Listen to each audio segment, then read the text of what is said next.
से यहाँ पर उपस्थित सभी सम्मानित गणों को पहला कला महोत्सव के अंतर्गत हम लेकर उपस्थित हैं गोलजीव की अवतरण कथा। गोलजीव का जन्म ग्वाल्कोट चंपावत में हुआ था।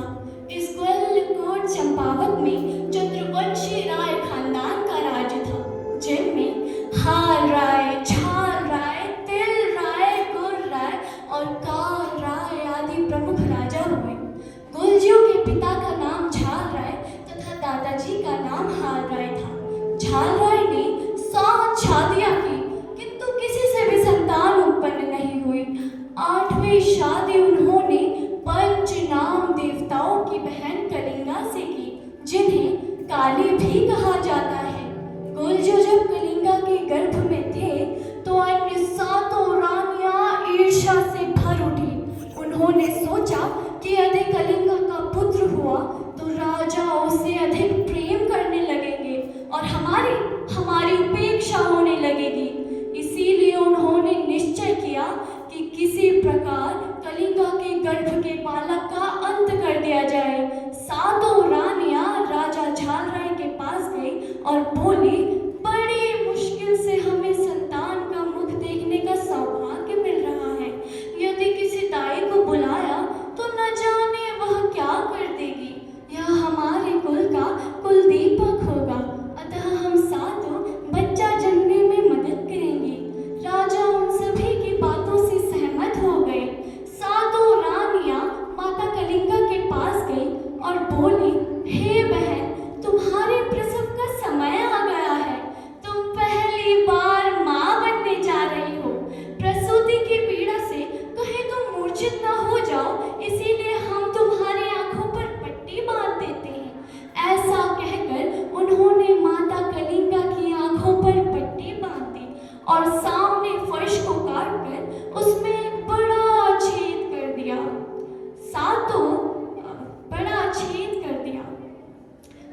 रानियां जब उनके गर्भ में मरने से असफल हो गए तो 7 रानियों ने उन्हें एक बकरे और गाय के कोट में डाल दिया, जहां हिली और चुली नाम के 2 खतरनाक बकरे रहते थे। 7 रानियों ने माता कलिंगा के सामने रक्त से सने सिलबट्टे रख दिए और उनकी आंखों की पट्टी खोलकर उन्हें बताया कि तेरे गर्भ से ये पैदा हुए हैं। बकरियों और गाय के गोठ में भी जब बालक ग्वाल का बाल भी बाका न हो सका तो 7 रानियों ने उन्हें लकड़ी के बक्से में बंद कर काली गंगा नदी में बहा दिया। माता कलिंगा ने जब अपने सामने सिलबट्टे देखे तो वह रो पड़ी, बोली, हे ईश्वर, सबके बच्चे पैदा होते हैं, तो मेरे गर्भ से पत्थर कैसे पैदा हो गए। उन्होंने अन्न पानी का त्याग कर दिया और दिन रात विलाप करने लगी। वह ईश्वर से प्रार्थना करने लगी कि हे ईश्वर, या तो मुझे मृत्यु दे दो या पंख, जिससे मैं आसमान में उड़ सकूं, या धरती फाड़कर बीमर बना दो जिससे मैं पाताल में समा जाऊं।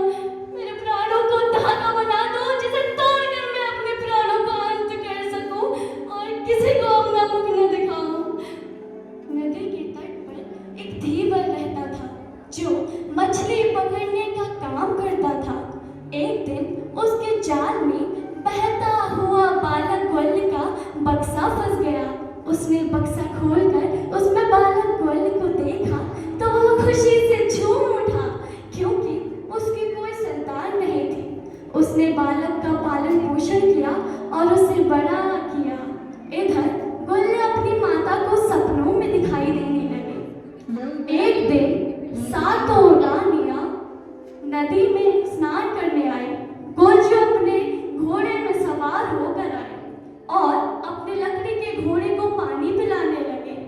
लकड़ी के घोड़े को पानी पिलाता देख 7 रानियों ने ताना मारा, कैसा पागल लड़का है, लकड़ी का घोड़ा भी कहीं पानी पीता है क्या। गोलजीव ने प्रत्युत्तर किया, यदि माता कलिंगा के गर्भ से पत्थर पैदा हो सकते हैं तो क्या लकड़ी का घोड़ा पानी नहीं पी सकता। इसके बाद गोलजीव ने माता कलिंगा को बताया कि हे माँ, मैं तेरा पुत्र हूँ। माता ने प्रेम पूर्वक उसे गले लगाया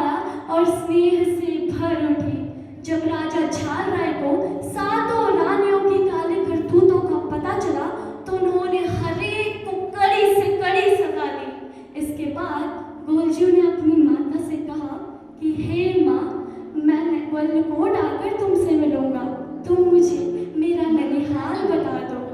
माता ने बताया कि मैं पंच नाम देवताओं की बहन हूँ, अर्थात सभी देव तुम्हारे मामा लगते हैं। गोलजू ने पंच नाम देवताओं से मुलाकात की। पंच नाम देवताओं ने उन्हें अपना आधा इलाका दे दिया और उनकी दोनों भुजाओं में 100-100 हाथियों का बल दे दिया।